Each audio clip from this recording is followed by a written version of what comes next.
Hey, Talking Church, I'm so excited for this episode this week with Clarence St. John. He's a hero of mine, has served in ministry almost 3 times as long as I've been alive, and is just an amazing voice here in Minnesota and has impacted so many church planners and leaders.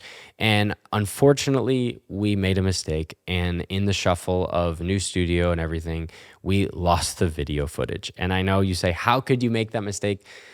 I know, I wish we didn't, but it's true. We lost the video, but thankfully we still have the audio. And in a podcast, the audio is more important than the video anyways. And so there won't be a video on this YouTube video or that you're watching right now, but there would be a picture of Clarence and I and the full audio. The audio came through great. And so it's an amazing episode. He shares so much wisdom with us, and I loved it. And again, of course, it's devastating for me, but thankfully we get to listen. So I won't take any more of your time listening to this week's episode of Talking Church.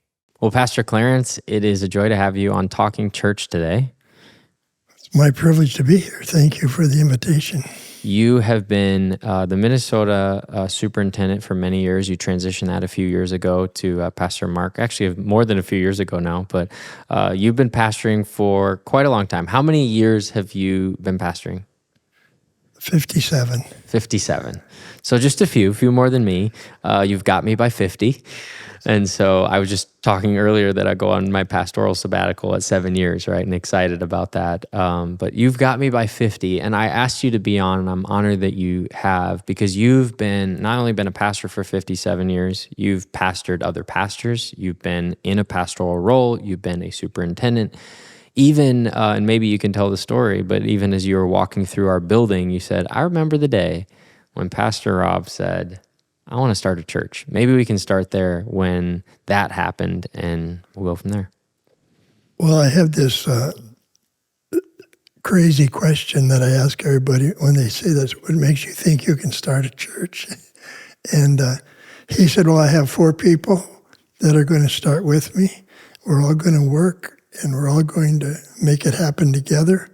And that's the first time I ever had anyone come in with 4 associates and start a church from scratch. And it has been unbelievable to watch what God has done.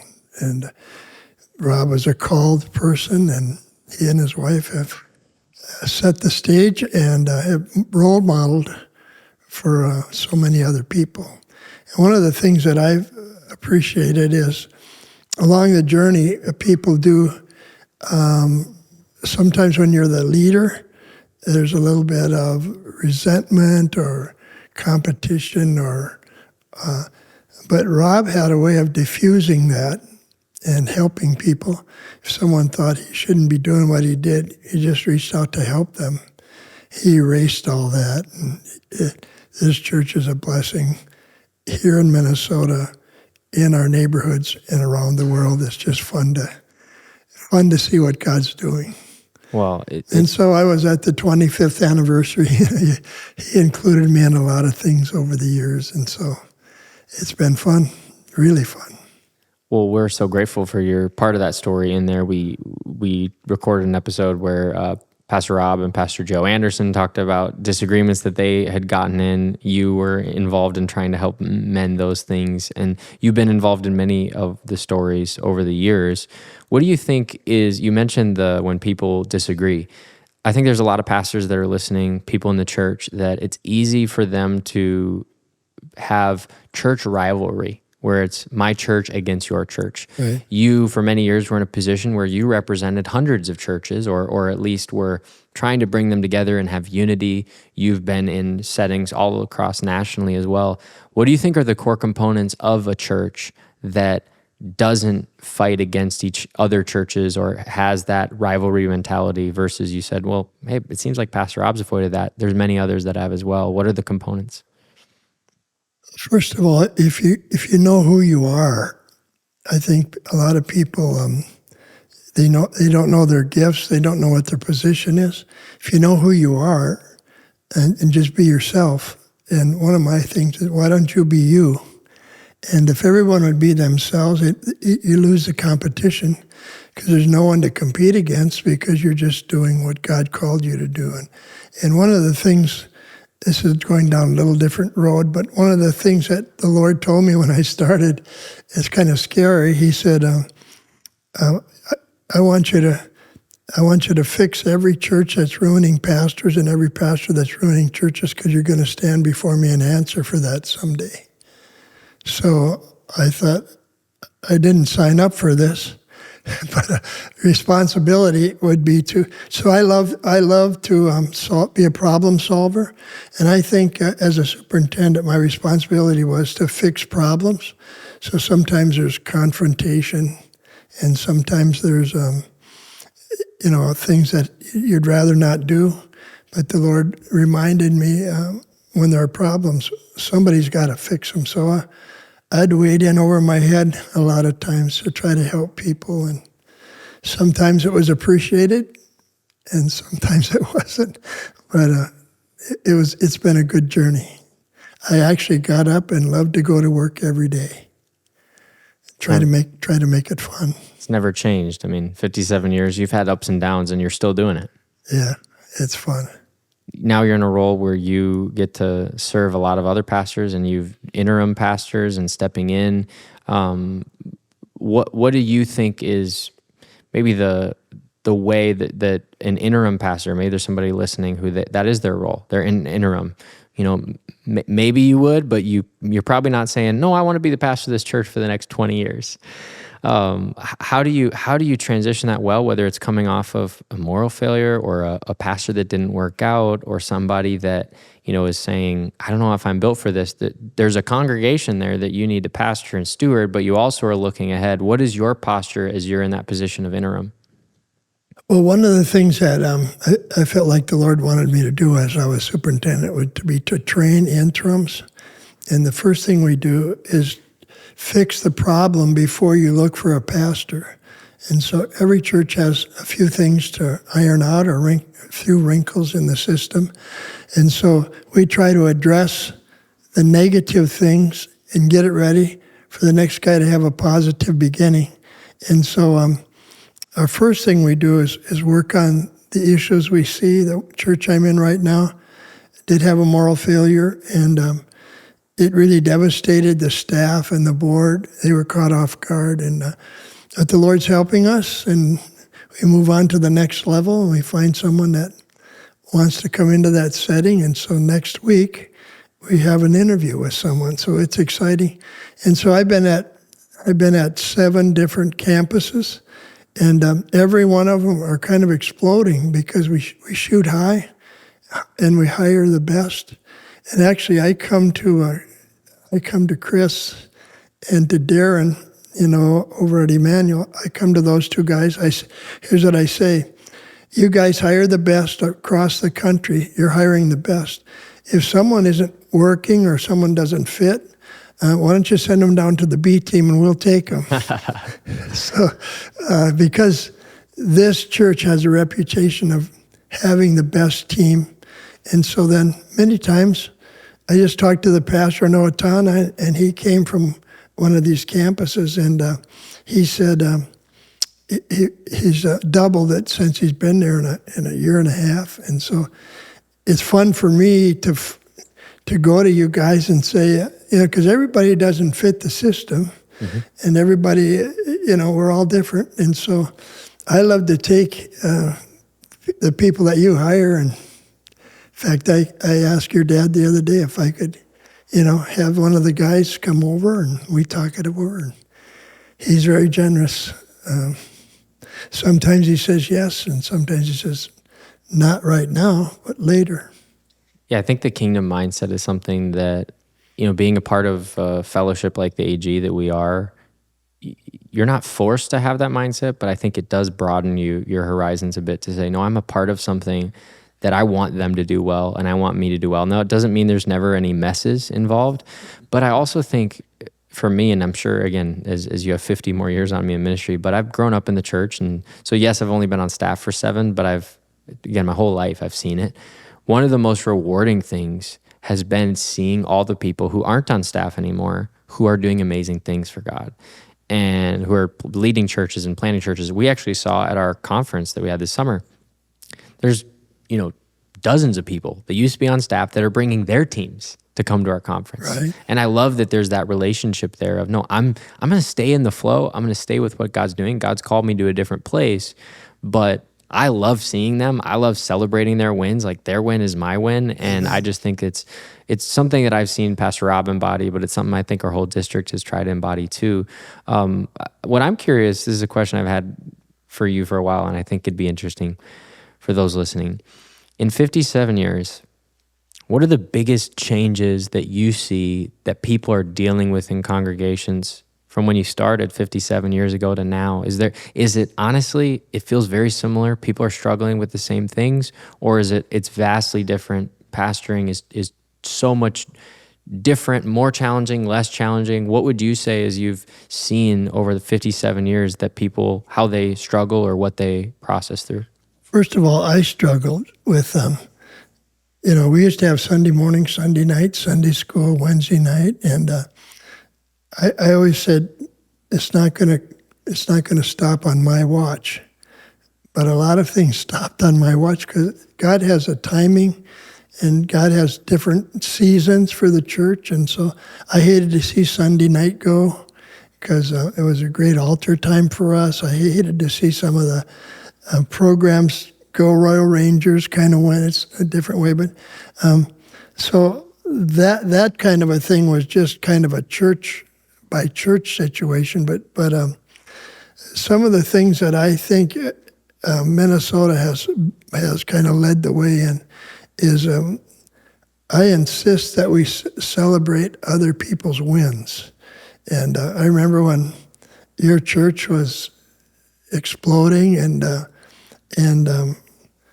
think you had 700 and some or something, your first Easter or second Easter or whatever. I don't remember what year it was. But someone said, how can we compete with that? And we were in a presbyter meeting. One of the presbyters, executive presbyters, says, sounds like jealousy to me. We're not competing. We're trying to... I said, let's celebrate Pastor Rob's victories. And I think if... I don't want to compare to other districts, but we have learned how to celebrate and be thankful for the victories that are around us. And next door is having a great revival. Let's rejoice with those that do rejoice, and then there are times to weep with those that weep. So it's really been fun for me to rally the troops behind the people that are hurting, and rally the troops behind the people that are winning. What do you think, you mentioned the Sunday night went away and Royal Rangers changed. How have you, over the years, known whether culture is shaping us or we're adapting to culture? I mean, you look at some of the things that have replaced that. Sports have become a huge idol in people's lives, social media, all this other time. There's many pastors asking, well, should we go back to that? Go Wednesday night church, Sunday night church? We need to get back to Jesus because all those things are pulling us away. How have you, as a pastor, known that, no, this is just changing culture and it's okay, versus, no, we're actually adapting too much and we're actually missing out, or watering down is probably not the right word, but we're missing out on what maybe God is asking us to do? Well, I think one of the things, and your church has done it, is we lost Sunday night. And when I was pastoring, the Sunday night the Sunday night altar service was an hour long.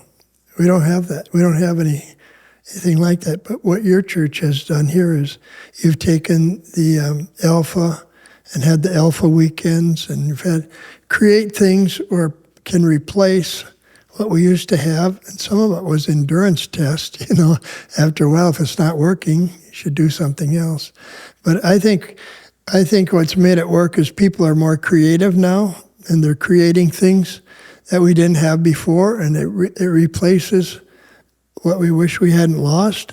But most of our things from yesterday, we want to pick and choose. The things from yesterday. We don't want everything from yesterday because it wasn't all good. And so I think it's good if there are things we lost, create through all kinds of creative thinking, create ways to do it a different way. And the small groups are amazing.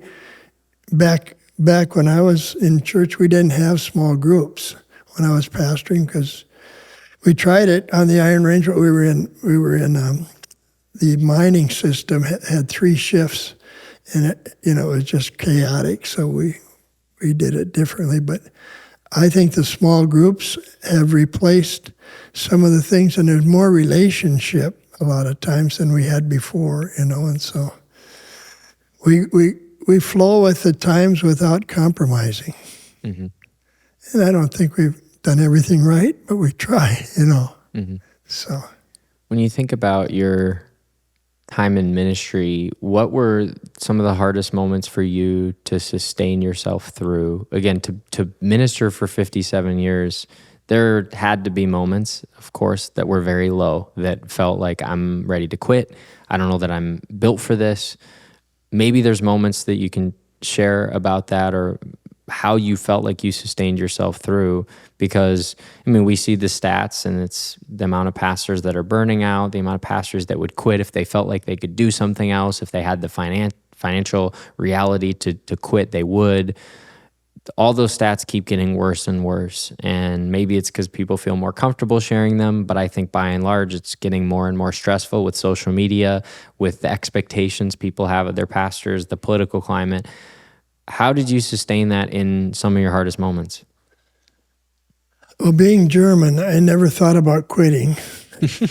That's one advantage. We're stubborn, But one year one Wednesday I was studying in a trailer outside of church, the only place I could get away from people. Someone knocked on the door and said, "The mines just closed. 15,000 jobs from Babbitt to Grand Rapids are done today." Well, then got our staff together. We had 4 staff members, got our staff together and said, "The mines just closed. I don't know what you guys are going to do, but I want you to pray about it." But the Lord, when I said, when the guy came and shared with me that the mines closed, I started saying to the Lord, "What I'm going to preach tonight isn't going to work." It was a Wednesday. And so I said, "What am I going to do?" And the Lord said, "What are you going to do?" What happened on the Iron Range, we were the 4th. The church had closed 3 times. And what had happened in the past is every time the slump came, the church closed. And so on Wednesday night, I came around the pulpit and I said, "Jim, I don't know how you're going to pay for your new house, but I know this: the church is going to be here, and I'm going to be the pastor." And there were about 5 guys bought new snowmobiles, new campers, and all that. And I just said to them, "The church is going to be here, and I'm going to be the pastor, and our staff is all staying." So the next 5 years, we lost 100 people a year, and we were only running 350 at the time. But the Lord gave us, we would lose 100, and we would gain 25, so we were getting 125 new converts. And our church grew while 100 people a year were moving away. And during those times, economically it was horrible. But our staff met every morning at 8:30, and we prayed till 10, all of us. We're going to pray through. And there were some discouraging moments, and there were hard times, but for the most part, it was fun. There's some energy that comes from new converts. And we were having, the last 2 years that we pastored, we had more than 1 a day saved. And that gives me a lot of energy, because that's kind of the way the Lord built me, to reach the lost. And so I was getting the energy from that. And we had some horrible economic moments. We were building a new church at the time. One of the neat things about it, we didn't hire anybody, because the economics in the mines are always up and down. So for 4 years, we built by volunteer labor, and it was tough, but I never thought about quitting. I thought about winning. And 2 things my folks said: you don't quit. We never quit, and we always have fun. So even during those horrible times, we made church fun. And I have 2 boys, and they've taken it farther than I thought anyone should, making church fun. Because you can go over the edge sometimes, and one of my boys does that every once in a while. Yeah. And now he's in a new position where he's going to have different people that might like that and maybe not. You talk about your boys both in ministry, both leading in churches.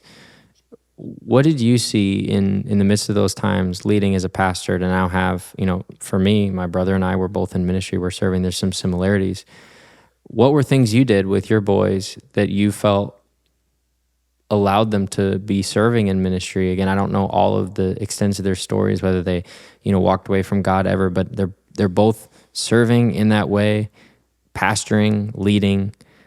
What do you think are some of the principles that you instilled in them? Again, unfortunately, it's true that you see a lot of people who grew up in churches, maybe even in a small town, who say, my dad was a pastor in a small town. I walked away from Jesus. I didn't want to follow after him. That's not the case with your boys. Well, we tried to make church fun, and we never expected them to go into the ministry. That was their choice. Remember when my oldest son called me at 2 a.m. from Evangel College and said, "Dad, God's called me to preach," So we just helped celebrate their victories. When they had sports activities, we were at as many of them as we could be. They thought we were at all of them, but we weren't. But we just tried to celebrate their wins, and when things were hard for them, we tried to explain what was going on. There were some moral failures in pastors that they loved and that they had been watching and idolized. So we'd say, "Let's go out to eat. We got to talk about this." We didn't act like it didn't happen. And I think one of the things Vicki and I always did is we tried to address the problem as it was, and say, "That's not how we're going to do it." And so, but we didn't try to force them to be Christians.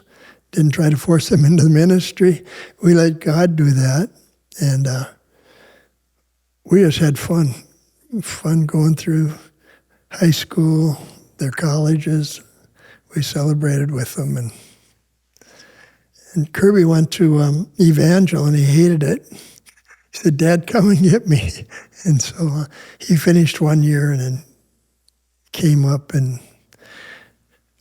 some stupid things that we do. I got my car filled up with gas. I said, "Let's see if we can drive all the way home without getting gas, because you want to get home fast, So we traded drivers on the road.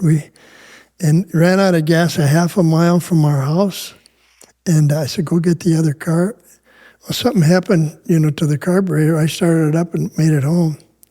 And then I said, "Let's see, you follow me to the gas station, see if we can make it," We tried to make everything fun, and got that thing going again, made it to the gas station. So we made it from Springfield, Missouri, all the way back on one thing. That seems stupid, but Kirby talked, "Dad, remember when you helped me come home from Evangel? We didn't have to stop anywhere." And so different things like that, stupid things that don't matter, we made them fun. But I think that speaks to the culture that you have in your family, and I think it speaks to the little things. I mean, we have a story where we were out at General Council in D.C. years and years ago. I was a young kid, and we went on this tour of this cavern. I don't remember what it was called, and there was this tour guide who was just so negative, and she just kept saying, "Watch your head and watch your step. Watch your head and watch your step." Like she's a tour guide for this beautiful cavern, and she's supposed to make it great, and she just couldn't be more negative. And to this day, anytime you have to do that, anytime you have to watch your head or watch your step, or we step over something big, my family just always, "Watch your head, watch your step." I think there's something about those moments of nothing significant was happening, but we made a memory out of it. Because obviously you're supposed to, if you go to the Super Bowl, you're supposed to have a great time. If you go to your favorite concert, you're supposed to have a great time. But when you can make the best out of a memory that wasn't supposed to be great, I think that's what imprints it in our minds so clearly that we say, no, we actually made this something that it didn't have to be. Or we saw the joy in the terrible situation. Or we did the tank of gas all the way. And again, I just think culturally as a family and as a church, that's why you remember, because you're not supposed to remember them. Yeah. And I think that's why your brain prioritizes it. Kirby said he was in the middle of his junior year. He said, Dad, they're trying to make me decide a major. I said, that's crazy. Because he was frustrated with it, but he found his major and he's done okay. Yeah, exactly. When you think about your joy, your fun, how have you sustained that personally to where you're serving others, but there is a personal component to ministry that if you're not filling yourself, you're not going to be able to pour out, especially this long. What is your personal replenishment cycle? What is your personal time with the Lord or ability to sustain yourself in ministry? Because I think there's so many, especially young pastors or pastors that are just planting or just became the lead pastor, and they're saying the work of ministry feels so big and the burden feels so heavy that it can become a distraction away from the actual time with the Lord. How have you sustained that over 57 years? Well, I'll just share how I started. The Lord called me when I was 14 from the back of the church, and when I got to the front, he confirmed what he said in the back, And I said, Lord, I'm not getting up till you confirm what you said in the back. And I told him, I never had to check to see if I made the honor roll because I didn't. And we were from the poorest family in church, and I wasn't good looking. Some things changed, but anyway, so I said to the Lord, why would you want me? I don't feel capable. I can't even understand why you want me. He said, I just want you to be available. I'll take care of the rest. Just be available. And so one of the things, my mom and dad were both intercessors, and Dad worked at the elevator, and Mom, we had 6 kids in our family, 5 siblings besides me, and so we never had any money. It was a tough journey, but I grew up with Dad. We had an altar. We had a family altar every night, and at supper we'd all kneel, and Dad would pray for his 9 brothers and sisters, and Mom's 8 brothers and sisters every night, and our grandparents. And Dad and Mom were the first ones saved in our family. Something happened to me at those family worship. I got a burden for lost people, and the other thing I got a burden for was I should learn how to pray like Dad and Mom do. So I start every day with an hour and a half with the Lord minimum. And when I was in the office, people would say to my assistant, "Could I meet with Pastor for breakfast?" She says, "Yeah, he'll be all ready for you at 8:30. No, I mean before work. Oh, he's got a meeting, and this was what I told him to say. He's got a meeting. Well, he doesn't have a meeting every day, does he? Yes, he does, and it's with the most important person in his life. And so I never started any day for 50-some years without spending, even on vacation. It's just a thing. I'm stubborn. It's a thing I'm going to do. And so I get up before Vicky on vacation and get my hour and a half with the Lord in. And when there were some of these revivals around the country, Pensacola and some of those, someone said, "Have you been to Pensacola yet?" I said, "No, but I was with Jesus for an hour and a half this morning. It was really good." But sometimes we depend on going somewhere else to get what we want from the Lord, that He wants to give it to us in our private time. And so I don't care how old I get or how retired I might be, I'm going to spend my first hour and a half of the day with the Lord. So when I stepped out of bed this morning, I said, I get to do another day. And I get to come and be with you. And so it's real simple for me, but it does take discipline. And my family gets frustrated. Vicki said, don't be so legalistic about it. I said, well, I have to get it done. It's something I'm committed to the Lord, And Kirby came and lived with us for 7 months while he was building his house. And my grandkids, I'd get up at 10 to 10. I said, I got to go to bed because I got to get up at 5 tomorrow morning. They said, Papa, relax. But they saw me for 7 months get to bed so I could get up in the morning. Because I'm a 5:15 guy. So, and it's just nobody else has to do this. It's what the Lord told me to do. We should just do what the Lord tells us to do. And it was something, when we started the church, we had 4 adults, and my wife had to work to support my habit of preaching. And so I said, I started back then. I fast 4 consecutive meals every week. And I started back then, I thought, if my wife is working, and I should put myself into this 100%. So I would fast 4 consecutive meals. I did it this week, and I'm going to always do it. That's my discipline. And no one should feel guilty if they don't. It's just what the Lord told me to do. And the Lord kind of gives me assignments. Every church I've been at 7 churches now. The Lord gives me assignment for people from that church. I want you to pray for this person until I lift it. So I'm praying for people from Bemidji, Burnsville, Apple Valley, Laverne, Summit, Owatonna, and now this church. And it's an assignment. The Lord, if you're an intercessor, the Lord will assign things to you, and you're supposed to do them. And so I pray for Rob 4 days a week, because I pray for the leading churches that no one will stumble. I pray for the top 10 churches that God will keep them on track, keep them anointed, keep them filled with the Spirit, and keep them from any failure. So that's my commitment to our Big 10. It's amazing. It's fun. It's amazing. Yeah. It's inspiring. But when it's a God assignment, you shouldn't make anyone else feel guilty. They're supposed to do what God assigns them to do.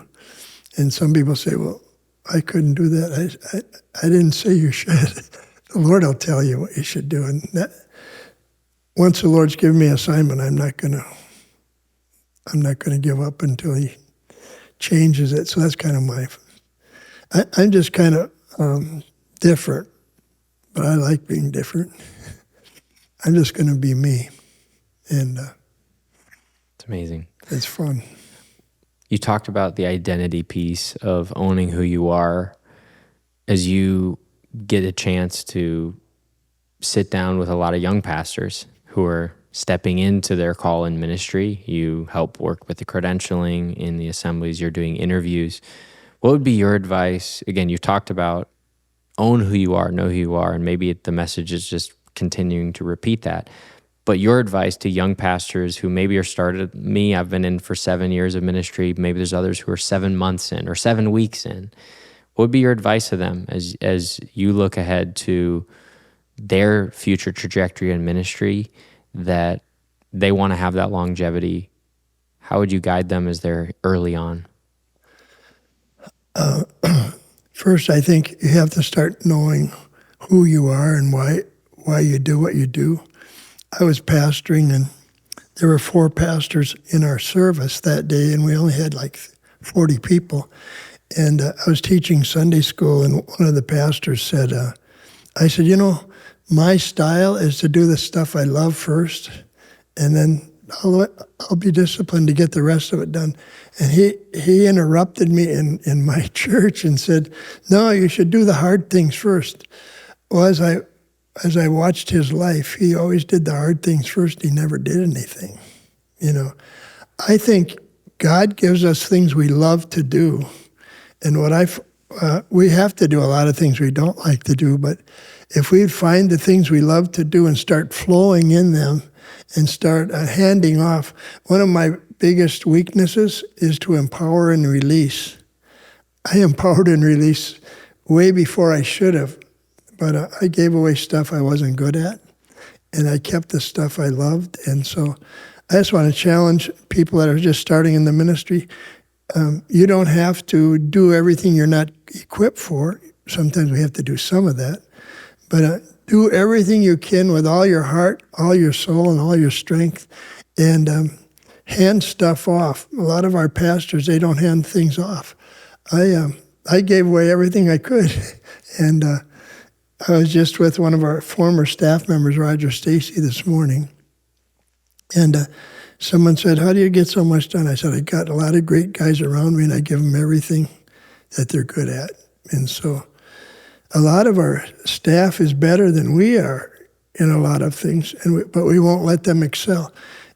If a young guy doesn't hand off stuff to people that are better than him and help that person excel, we're just always swimming upstream, and I'm not a very good swimmer, but I loved swimming downstream, and so I think sometimes at a certain point in my ministry, I didn't try to be like someone else anymore. When I first started out, I shouldn't say this, but I knelt when I was a freshman at North Central at the altar and said, "Lord, I want to be Billy Graham." He said, "I already have one. I don't want you to be Billy Graham. I want you to be you." And if some of you are listening and you're trying to be like your neighbor or trying to be like your uncle or trying to be like Rob Ketterling, forget it. Be yourself and do it with all your heart, and you'll enjoy life. I did the things I loved, and it was fun. I have to say, every year my ministry's been fun, and even the hard ones, because we were seeing people come to Jesus. Too many pastors lose their focus of reaching the lost and do all kinds of other things. But I had a rhythm and I told my secretary, I want you to help me keep my rhythm. I want to spend a third of my time with the Lord, preparing, presenting, and preaching the gospel. A third of my time taking care of church business, and a third of my time with lost people. And I'm going to ask you every so many weeks, how am I doing? And what you'd usually say is, you're not doing too well with the lost. You're doing everything but that. And so I tried to spend 20 hours a week in prayer, preparation, and presentation, 20 hours a week with church business, and 20 hours a week with lost people. And because I grew up on the farm, and they wanted you to work 100 hours a week, so I wanted to go into ministry and cut it down to 60.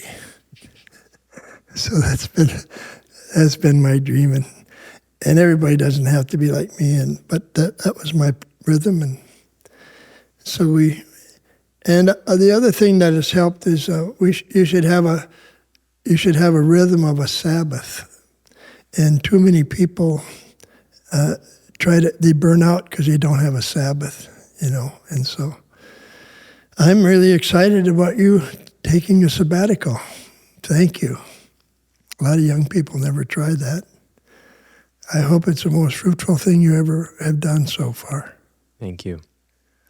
My last question for you is about finishing. As we finish this podcast, about finishing, you're still going, you're still doing ministry. But there is a time where you finished pastoring. There's a time where you finished as superintendent. What would you say to those maybe on the other side? You just talked to the younger people earlier on in ministry, but the other side is they're getting close to the end and they want to finish well. What is in your mind as you think about your finishing? You finished a couple things recently, but you're still pastoring. But what would be your advice to people as they want to finish well? Well, I never retired. I resigned at the district office, and first thing I said I was going to do is honor the person that followed me. Pastor Mark is our superintendent now. But he worked for me for 38 years. He was 10 years was my assistant pastor as a youth pastor, and 28 years in the district office. And then he became superintendent, and Vicki and I, we did everything we could to support him and honor him. But then the Lord told me when I left the office, I think the Lord will tell us for the next chapter in our life. He's not done with me yet, you know. So at the next chapter in our life, the Lord said, don't promote yourself and take every opportunity that comes your way. And I was amazed at how many young guys wanted to spend time with me because I was with the Over the Hill gang, and I kind of have fun. I have a has been superintendent, so when I say that around my colleagues, they say, don't say that, I said, we're has-beens, but every has-been has a future. And so church will call me with 20 people, and I'm glad to go because the Lord said, take every opportunity that comes your way.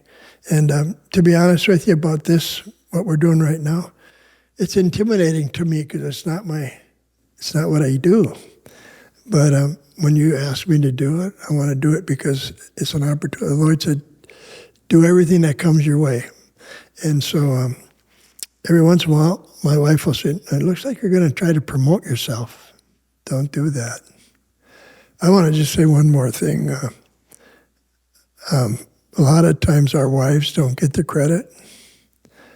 I wouldn't be anywhere where I am without Vicki.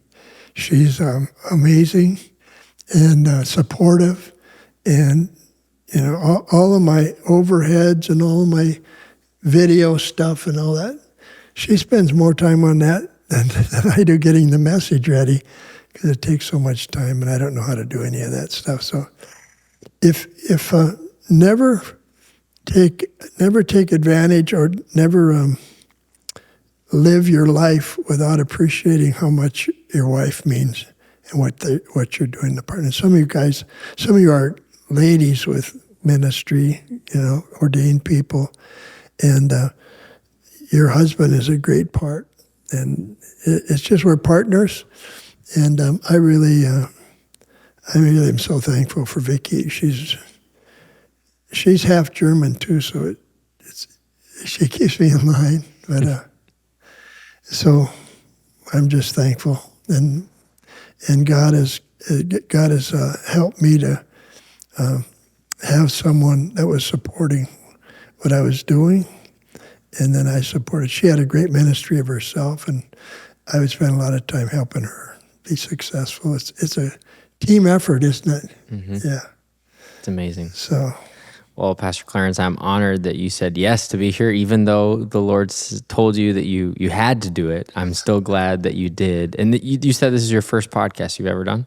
Right. So I'm glad that I could be the first, and you've given us so much wisdom, and I have much to think about as I listen back to this, and those who are listening right now. I think that your integrity over the years of 57 years of leading, your posture, your humor, your fun, it goes without saying, but I say it on behalf of the hundreds, the thousands of ministers that you've impacted in your time over the years as superintendent, as well as a pastor of pastors. There's many people in Minnesota and far beyond that look to you and say, that's my pastor, that's who's pastored me. And the ripple effect for the kingdom is far wider than I'm sure you'll ever know. And as somebody on the beginning of that, I hope to go 50 more and can celebrate that one day. But you've been a blessing to so many here and across the world. And I just want to say thank you, not only for being on your first podcast, but for the 57 years of longevity that you've done and the people you've impacted. Can I just say one more word? I wouldn't want anyone that's at retirement age to think they're supposed to do what I do.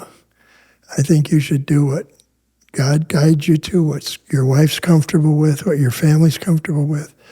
I get up, I'm excited every day I get to do this, but that isn't everybody's assignment. So if you're just retiring and God's taking you down you get to go to Florida or something, go for it. Have a lot of fun. Because you got to be who you are, not who I am. God bless you. Thank you so much. What a great message.